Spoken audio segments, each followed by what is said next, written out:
അതും നമ്മൾ നേടി. ഇന്ന് വിഴിഞ്ഞത്ത് കേട്ട വാക്കുകളിൽ ഏറ്റവും ഹൃദ്യം ഇതായിരുന്നു. മൂന്നാം മില്ലേനിയത്തിലെ വികസന സാധ്യതകളിലേക്ക് രാജ്യത്തിന്റെ മഹാകവാടം തുറന്നിരിക്കുന്നു. ഇന്ത്യയെ സാർവദേശീയ മാരിടൈം വ്യാപാര ലോജിസ്റ്റിക് ശൃംഖലയിലേക്ക് വിഴിഞ്ഞം കണ്ണിച്ചേർത്തിരിക്കുന്നു. മുഖ്യമന്ത്രി പിണറായി വിജയന്റെ വാക്കുകൾ നമ്മളെല്ലാവരും അഭിമാനത്തോടെയാണ് കേട്ടത്. വിഴിഞ്ഞം വിജയഗാഥ ഒരു തുടർച്ചയായിരുന്നു. കെ കരുണാകരന്റെ കാലത്ത് ആശയപരമായി തുടക്കമിട്ട ഇ കെ നായനാരിലൂടെ വികസിച്ച എ കെ ആന്റണിയുടെ പിന്തുണ കിട്ടിയ വി എസ് അച്യുതാനന്ദനിലൂടെ രൂപപരമായി ദൃഢമായ ഉമ്മൻചാണ്ടിയിലൂടെ കടമ്പകൾ താണ്ടിയ പിണറായി വിജയനിലൂടെ നിർമ്മാണം പൂർത്തിയാക്കി സാക്ഷാത്കരിക്കപ്പെട്ട ബൃഹത് സ്വപ്ന പദ്ധതി. വിഴിഞ്ഞത്തിന്റെ ക്രെഡിറ്റിന് ഏറിയും കുറഞ്ഞും ഈ സർക്കാരുകൾക്കെല്ലാം അവകാശമുണ്ട്. എല്ലാ വിവാദങ്ങൾക്കുമപ്പുറം വിഴിഞ്ഞത്തിലൂടെ കേരളം അഭിമാന നങ്കൂരമിട്ടിരിക്കുന്നു. അതിലാണ് എല്ലാ മലയാളികളെയും പോലെ RDXനും അഭിമാനം. എന്നാലും ഈ വേളയിൽ പിന്നിട്ട കാലത്തിന്റെ ഓർമ്മകൾ നല്ലതാണ്. വിഴിഞ്ഞം അന്താരാഷ്ട്ര തുറമുഖത്തിന്റെ നാൾ വഴി ഏറ്റവും ഹ്രസ്വമായി ഡോക്യുമെന്റ് ചെയ്യുകയാണ് RDX. ആദ്യം കണ്ടുവരാം RDX റാപ്പ് 59 സെക്കൻഡിൽ. 2 നൂറ്റാണ്ടിലേറെയായി മലയാള നാട് കണ്ട സ്വപ്നം യാഥാർത്ഥ്യമായി. തിരകളോട് മല്ലടിച്ച് പായക്കപ്പലുകൾ നമ്മുടെ തീരമണിഞ്ഞ കാലം മുതൽ വലിയ ദിവാൻജി രാജ കേശവദാസിന്റെ കാലം മുതൽ കണ്ട മഹാസ്വപ്നം. കെ കരുണാകരൻ സർക്കാർ മുതൽ പിണറായി വിജയൻ സർക്കാർ വരെ മാറി മാറി വന്ന UDF LDF സർക്കാരുകളുടെ പ്രയത്നഫലമാണ് പദ്ധതി. പുതുകാലഘട്ടത്തിലെ രാഷ്ട്ര വികസനത്തിന്റെ മുഖമുദ്രയായാണ് വിഴിഞ്ഞം തുറമുഖം നിലനിൽക്കാൻ പോകുന്നതെന്ന് പ്രധാനമന്ത്രി. ഇത്രകാലം ഇന്ത്യയിലെ 75% ചരക്ക് നീക്കവും രാജ്യത്തിന് പുറത്തുള്ള തുറമുഖങ്ങളിലാണ് നിലനിന്നിരുന്നത്. देश को बहुत बड़ा रेवेन्यू लॉस होता आया है. ये परिस्थिति अब बदलने जा रही है. വിഴിഞ്ഞം തുറമുഖം LDF സർക്കാരിന്റെ ഇച്ഛാശക്തിയുടെ പ്രതീകമാണെന്ന് മുഖ്യമന്ത്രി പിണറായി വിജയൻ ഓർമ്മിപ്പിച്ചു. അങ്ങനെ നമ്മൾ ഇതും നേടി. 1996 LDF സർക്കാർ രൂപപ്പെടുത്തിയ പദ്ധതിയാണ് യാഥാർത്ഥ്യമാകുന്നതെന്നും മുഖ്യമന്ത്രി. സ്ഥാപിത താൽപര്യക്കാർ പടർത്താൻ ശ്രമിച്ച തെറ്റിദ്ധാരണകളെ ജനങ്ങളെ വിശ്വാസത്തിലെടുത്താണ് അതിജീവിച്ചതെന്നും അദ്ദേഹം പറഞ്ഞു. RDX rap news Malayalam.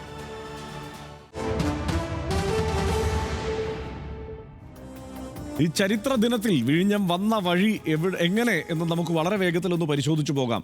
Thiruvithamkoor ഭരണകാലത്ത് ദിവാൻ രാജ കേശവദാസ് ഈ സാധ്യത മനസ്സിലാക്കി.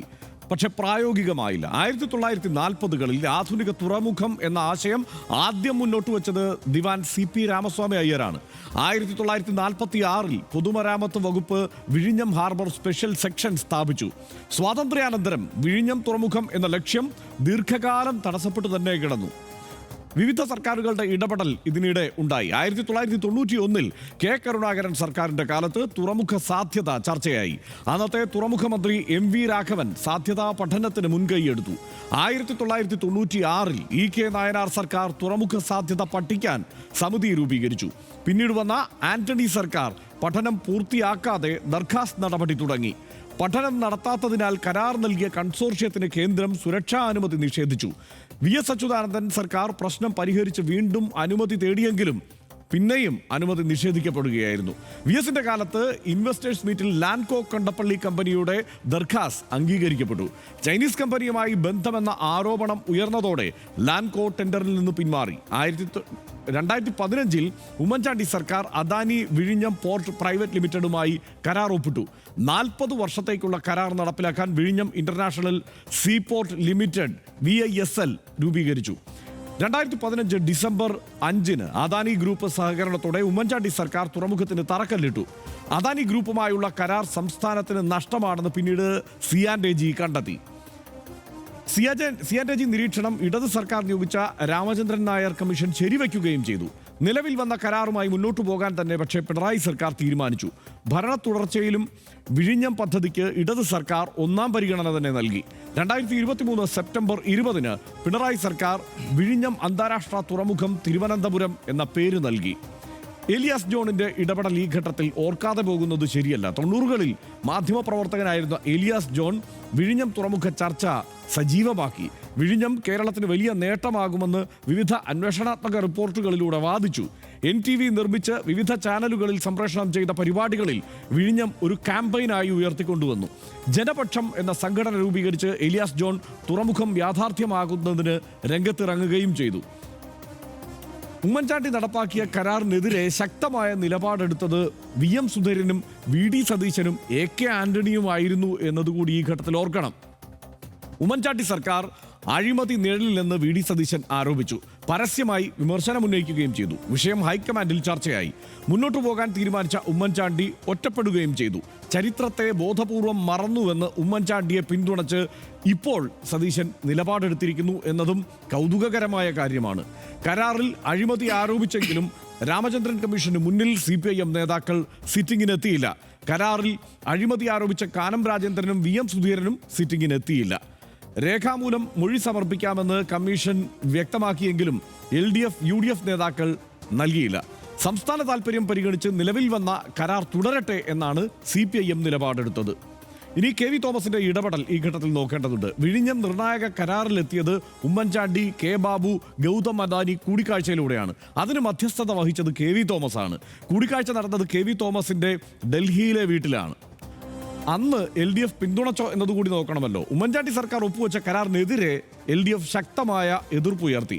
മത്സരാധിഷ്ഠിത ടെൻഡർ നടത്താതെ കരാർ അദാനിക്ക് നൽകിയതിൽ അഴിമതിയുണ്ട് എന്ന് LDF ആരോപിച്ചു.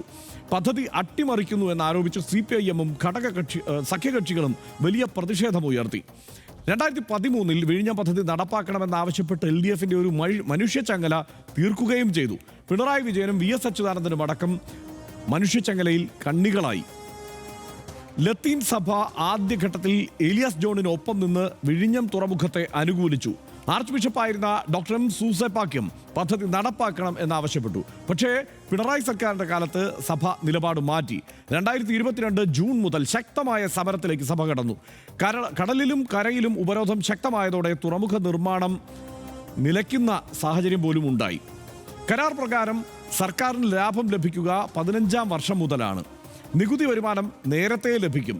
വിഴിഞ്ഞം തുറമുഖത്തിൽ 2500 കോടിയുടെ വാർഷിക വരുമാനം പ്രതീക്ഷിക്കുന്നു. സംസ്ഥാനം പ്രതീക്ഷിക്കുന്നത് പ്രതിവർഷം 400 കോടിയോളം രൂപ നികുതിയടക്കമുള്ള വരുമാനമാണ്. കഴിഞ്ഞ മാർച്ച് 31 വരെ 258 കപ്പലുകൾ വിഴിഞ്ഞം തുറമുഖത്ത് വന്നുപോയി.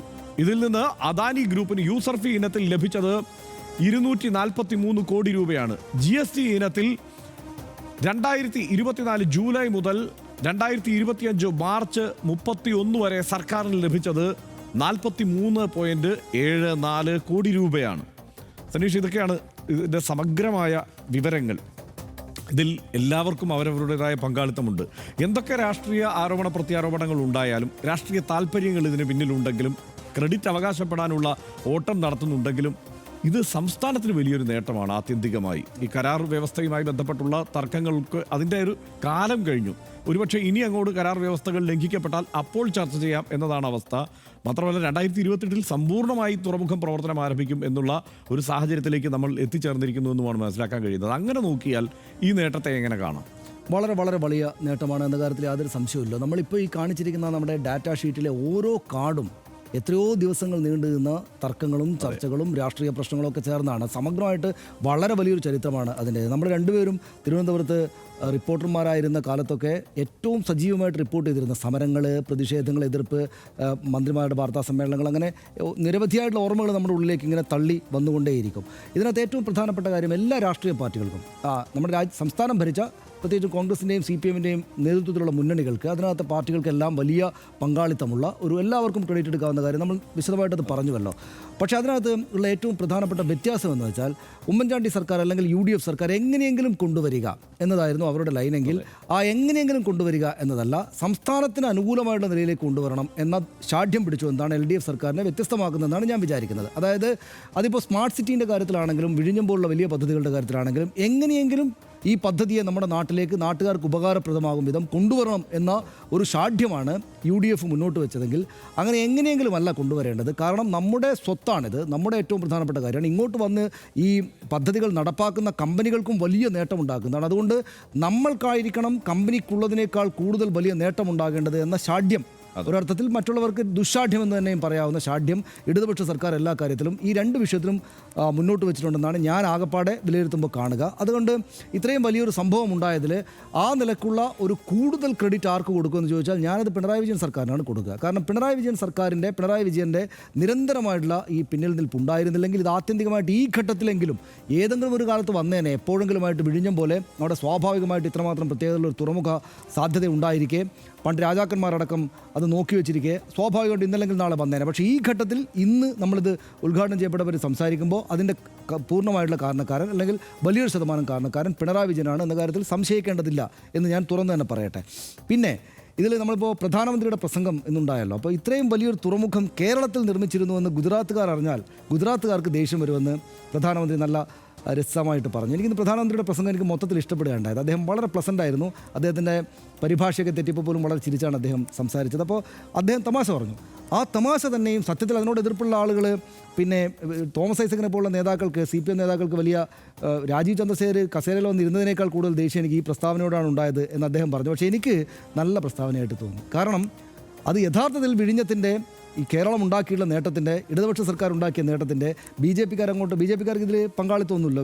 ഇടതുപക്ഷ സർക്കാരും അദ്ദേഹം ഇന്ത്യ അലയൻസ് എന്നൊക്കെ വിളിക്കുന്ന ഈ ടീമുകളുടെ നേട്ടത്തിൻ്റെ വലുപ്പത്തെയാണ് കാണിക്കുന്നത്. അതായത് ഗുജറാത്തിൽ അദ്ദേഹം ദശാബ്ദങ്ങളോളം ഭരിച്ച ഗുജറാത്തിൽ, അല്ലെങ്കിൽ തന്നെയും വേറെ വ്യവസായത്തിൻ്റെയും വികസനത്തിൻ്റെയും ഒക്കെ കണക്കുകൾ ഒരുപാട് പറയുന്ന ഗുജറാത്തിൽ ഉള്ളതിനേക്കാൾ വലിയ തുറമുഖം ഇതാ കേരളത്തിൽ വന്നിരിക്കുന്നു എന്ന് പ്രധാനമന്ത്രി തന്നെയും ഉദ്ഘാടന വേദിയിൽ വെച്ച് പറഞ്ഞ ഗൗതം അദാനി എന്ന് പറയുന്ന രാജ്യത്തെ ഏറ്റവും വലിയ ബിസിനസ്സുകാർ, ഇത്തരം സംഗതികൾ ഉണ്ടാക്കുന്ന ഒരാൾക്ക് ഏറ്റവും പ്രധാനപ്പെട്ട ഒരു തുറമുഖം ഉണ്ടാക്കാൻ പറ്റിയത് കേരളത്തിലാണ് എന്ന അഭിനന്ദന വാചകമായിട്ടാണ് അതിനെ എടുക്കേണ്ടത് എന്നാണ് എനിക്ക് തോന്നുന്ന. ഒറ്റ കാര്യം കൂടി ഞാൻ പറഞ്ഞു നിർത്താം ഹർഷൻ. അതായത് ഒരു കമ്മ്യൂണിസ്റ്റ് സർക്കാർ ഇപ്പോഴിതാ അദാനിയെ കൊണ്ടുവന്നിരിക്കുന്നു എന്നൊരു പരിഹാസം കൂടി അദ്ദേഹം മുന്നോട്ടേക്ക് വെച്ചു. അതും സത്യത്തിൽ ഇടതുപക്ഷക്കാരൊക്കെ വളരെ സന്തോഷത്തോടെ സ്വീകരിക്കേണ്ട ഒരു പ്രസ്താവനയാണ്. കാരണം കമ്മ്യൂണിസ്റ്റ് സർക്കാർ ഇവിടെ വികസനം നടപ്പാക്കാൻ അവരുടെ രാഷ്ട്രീയ ശത്രുക്കളെന്ന് മറ്റുള്ളവർ കണക്കാക്കുന്ന മുതലാളിമാരോട് പോലും കൂട്ടുചേരും എന്ന സൂചന തെരഞ്ഞെടുപ്പിലേക്കൊക്കെ പോകുന്നൊരു കാലത്ത് കേരളം പോലൊരു മിഡിൽ ക്ലാസ്സിന് വലിയ ആധിപത്യമുള്ളൊരു സംസ്ഥാനത്ത് നല്ല സന്തോഷകരമായിട്ടാണ് യഥാർത്ഥ ഇടതുപക്ഷ സർക്കാർ എടുക്കേണ്ടത്. അപ്പോൾ